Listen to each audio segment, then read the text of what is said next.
नौजवानों के जोश की बहुत जरूरत है। नौजवान जिंदाबाद।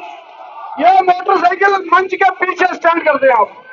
हेलो, मेरा नाम मोहन पाठक है और मैं मथुरा से आया हूँ। मैं बस इतना बताना चाहता हूँ कि हेलो फ्रेंड्स, जैसे कि हम सभी जानते हैं कि गाज़ीपुर बॉर्डर के ऊपर सभी जो फार्मर है प्रोटेस्ट कर रहे हैं। सो मुझे भी आज वहाँ व्लॉग शूट करने का एक मौका मिला। सो सबसे पहले वहाँ पे चलते हैं और वहाँ पे हमें एक बंदा मिला है जो कि हमें बता रहा है कि जो लॉज हैं ये इसमें क्या क्या कमियाँ हैं और सरकार को इसमें क्या क्या सुधार करने चाहिए। So let's get started.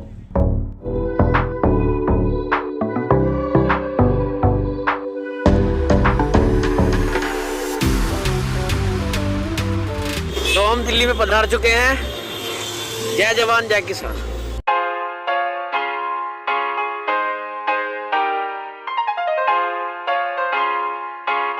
This one pic is enough to describe India. So सभी धर्मों के लोग यहाँ पे खड़े हुए हैं। सो यही है हमारा प्यारा India. Hello my friends, welcome back to my YouTube channel. You are watching again Shad vlogs. For more interesting videos subscribe to our channel. Now you can follow me on Instagram.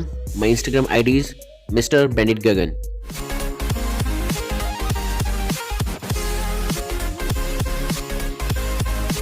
हाँ, हेलो सर, मेरा नाम मोहन पाठक है। मैं मथुरा से आया हूँ और मैं आज पूरी संपूर्ण तरीके से गाजीपुर पर चल रहे किसानों के आंदोलनों के समर्थन में आया हूँ। मैं बस इतना बताना चाहता हूँ कि प्रकृति का एक असूल है कि जिस चीज़ को जितना दबाया जाएगा वो चीज़ उतना उछल के आएगी। तो यही वो कारण था जो 27-28 तारीख की हुई घटना में, जिसे बहुत ज़्यादा मात्रा में पुलिस तैनाती की गई थी, जिससे लोगों में डर पैदा किया गया था यहाँ बॉर्डर पर। और आज उस डर के बिल्कुल विपरीत हो रहा है सब कुछ। लोगों में उत्साह है, शौर्य है, पराक्रम है और सेवा की भावना है। इसी भावना से ये आंदोलन पर विजय की जाएगी किसानों की। और मैं बताना चाहता हूँ, आम मनुष्य को बताना चाहता हूँ, आम मानस को बताना चाहता हूँ इस देश के को, कि ये जो तीनों बिल हैं वो किसानों के लिए नहीं, एक कैसे एक मिडिल क्लास को भी प्रभावित करेंगे उस पर भी ध्यान देना चाहिए। मान लो किसी 3 बिलों में, एक बिल में ये लिखा गया कि एमएसपी को हटा दिया जा रहा है, दूसरे बिल में ये बातें बताई जा रही है कॉन्ट्रैक्ट फार्मिंग को लाया जाएगा। मान लो अगर कॉन्ट्रैक्ट फार्मिंग आई, मान लो किसी जिले के ऊपर कॉन्ट्रैक्ट फार्मिंग आई, तो एक जो बंदा है, जो पूंजीपति है, वो बोलेगा वहाँ के किसानों से कि आपको ये फसल पूरी करनी है। जैसे ही कॉन्ट्रैक्टिंग फार्मिंग के लिए आपको बोला जाएगा फसल करने के लिए, तुरंत सरकार ने एक असूल बना रखा है जीएसटी का। आपको पता है जैसी कॉन्ट्रैक्टिंग में आएगी तो जीएसटी में ये भी क्लॉज है कि जैसे ही अगर कॉन्ट्रैक्टिंग फार्मिंग करोगे तो किसानों से 18% जीएसटी ली जाएगी। मतलब किसान की जमीन पर कोई दूसरा आके तय करेगा फसल किसकी होनी है, क्या फसल करनी है, और किसान फसल भी करे और उसके बाद जीएसटी 18% दे। ये पहला अन्याय किसान के लिए।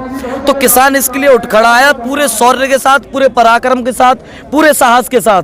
वो ना हट के जाएगा ना हटेगा, क्योंकि वो जानता है कि रोटी अगर तालीम बंद हो गई तो देश भी भूखा मर सकता है, इसलिए वो हटने वाला नहीं है। तीसरा जो बिल था उसमें यह है कि अगर आप स्टॉक कर सकते हो तो आप अनलिमिटेड स्टोर कर सकते हो। पहले ये असूल था कि मान लो देश पे आपातकाल है कोई या युद्ध की अवस्था है तो आदमी स्टोर कर सकता था। अब वर्तमान समय में इस लॉ के बनने के बाद ये होगा कि हर आदमी जो बिजनेसमैन है, हर आदमी तो कर ही नहीं सकता, बड़े बड़े उद्योगपति कर सकते हैं जिनके पास देश का सारा पैसा है, 70 से लेकर 75%। वो लोग अब किसी इसको स्टॉक बनाएंगे, बड़े बड़े गोडाउन्स बनाएंगे और उनमें सारे पैसे को स्टॉक कर लेंगे। मैं आपको ये बात इसलिए बताना चाहता हूँ कि किसानों का ही मुद्दा नहीं है, ये आम मनुष्य का भी मुद्दा है। हर भारतवासी की एक समस्या है ये, क्योंकि जितने भी मिडिल क्लास है, मध्य वर्गीय परिवार से है, सबके लिए दिक्कत है ये। तो जब वो स्टॉक कर लेगा, मान लो कि इधर पश्चिम उत्तर प्रदेश से गेहूँ होता है, अच्छा ठीक है, या गन्ना होता है, अगर एक किसान कोई उद्योगपति आएगा वो सारा गन्ना खरीद के अपने स्टॉक कर ले तो मार्केट में तो गन्ने की कमी आ जाएगी। जब मार्केट में गन्ने की कमी आएगी तो चीनी की कमी आएगी, गुड़ की कमी आएगी, उससे जितने भी उत्पादन किए जा सकते हैं गन्ने से उन सब की कमी आएगी। अब उसके बाद होगा क्या कि जब डिमांड बढ़ेगी, चीज़ों की मांग बढ़ेगी, तो चीज़ों की सीधी सीधी असूल है कि महंगाई बढ़ेगी। महंगाई बढ़ेगी तो जाहिर सी बात है लोगों का मनोबल गिरेगा, लोगों की जो अपनी बचत होगी अब उस पर भी हाथ जाने लगा सरकार का। होता है ना, घर में कोष होता है जिसे कोर्चा भी बोलते हैं, तो उस पे हाथ जाएगा। एक ऐसी आफत खड़ी हो जाएगी पूरे भारत के आगे कि ये किसानों की लड़ाई नहीं, हर मध्य परिवार के इंसान की लड़ाई है, हर गरीब की, हर मजदूर की लड़ाई है। ये लड़ाई सिर्फ किसानों की न देखी जाए, क्योंकि किसान हर वर्ग में मिलेगा आपको। किसान का मतलब होता है प्राथमिक सेक्टर। किसान का मतलब क्या होता है? प्राथमिक सेक्टर। जो प्राथमिक सेक्टर उसमें कृषि को रखा जाता है और उसमें जितने भी श्रमिक हैं उन सबको रेड कॉलर का श्रमिक बोला जाता है।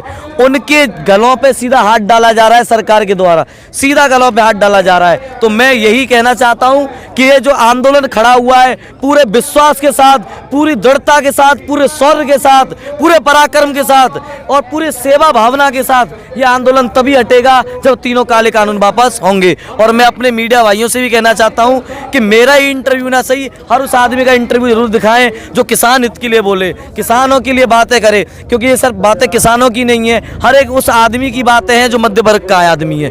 हर आदमी के जेब पर हाथ डाला जाएगा, महंगाई हो जाएगी, इतनी बढ़ जाएगी कि आप फिर ये सोचोगे कि बच्चों को पढ़ाएं कि खाएं। याद रखना, एक रोटी निवाले को लिए आपको तरसना पड़ेगा। आप ये खुद को भूल जाओगे कि परमात्मा ने जीवन जीने के लिए दिया था कि बस ऐसी सर्वाइवेशन के लिए दिया था। याद रखना इस बात को। और मैं लास्ट बात इतना कह चाहता हूँ, और मैं बीजेपी वालों से स्पेशली कहना चाहता हूँ कि जिन्होंने ये प्रोपेगेंडा चलाया था लाल किला, जो भी है घटना, दुख है इस बात का, सबको दुख है और उसी का ये परिणाम है कि हम इतने इकट्ठे हो गया है। मैं कहना चाहता हूँ बहुत अच्छी बात है कि अल्लाह वालो राम वालो, अल्लाह वालो राम वालो, अपने मजहब को सियासत से बचा लो, मंदिर मस्जिद कभी फुर्सत में बना लेना, नफरत से टूटे वो घर तो बना लो। और बीजेपी वालों के लिए कहना चाहता हूँ एक बात और कि बचा के रखना अपने छत की दीवार को, बचा के रखना अपनी छत को, अपने पड़ोसी की दीवार गिराने वालों, और एक ही रहने दो शहीदों का तिरंगा झंडा, हर झंडे में नया डंडा फंसाने वालों। सूर्य के किरण से लिया गया है, शायद सूरज भारत माता की